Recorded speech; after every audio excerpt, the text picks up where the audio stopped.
ஒரு கிராமத்துல ஒரு பொண்ணுக்கு வந்து உடம்பு சரியில்லை, ஹாஸ்பிட்டல்ல கொண்டு சேர்க்கிறாங்க.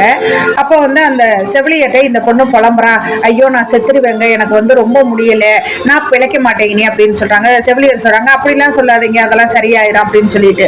அப்ப இந்த பொண்ணு படுத்திருக்கிற கட்டிலுக்கு நேரா விண்டோவை திறந்து விட்டு வெளியில பாருங்கன்னு சொல்றாங்க அந்த செவிலியர். வெளியில பார்க்கும்போது ஒரு மரத்துல இலை பூரா உதிர்ந்துகிட்டே இருக்கு. அதை பார்த்துட்டு இந்த பொண்ணு சொல்றா செவிலியர்கிட்ட, இந்த மரத்துல இலைகள் உதிர்ந்துக்கு இருக்கு இல்லையா, இந்த மாதிரி நான் கொஞ்சம் கொஞ்சமா செத்துக்கிறேன், இந்த மரத்துல உள்ள கடைசி இலை எப்போ விழுகுதோ அன்னைக்கு நான் செத்துருவேன்னு சொல்றான். என்னடா இந்த பொண்ணு இப்படி புலம்புறாளேன்னு சொல்லிட்டு செவிலியர் போயிடுறாங்க. அதுக்கப்புறம் இந்த பொண்ணு பாக்குறா, ஒரு நாள் 2 நாள் 3 நாள் 10 நாள் அந்த மரத்துல எல்லா இலைகளும் உதிர்ந்து ஒரே ஒரு இலை மாத்திரம் உதிரல. அதை பார்த்தோன்னே இந்த பொண்ணுக்கு ஒரு நம்பிக்கை வந்துருச்சு, இந்த மரத்துல ஒரு இலை உதிரல, கண்டிப்பா நம்ம சாக மாட்டோம், நம்ம பிழைச்சிருவோம் அப்படின்னு சொல்லி திடவட்டமா நம்புறா. சரின்னு கொஞ்ச நாள்ல சரியாயிருச்சு. டிசார்ஜ் பண்ணி வர்றா.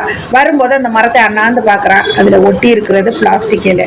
இந்த செவிலியர் இந்த பொண்ணுக்கு நம்பிக்கை கொடுக்கறதுக்காக ஒட்டி வச்சது.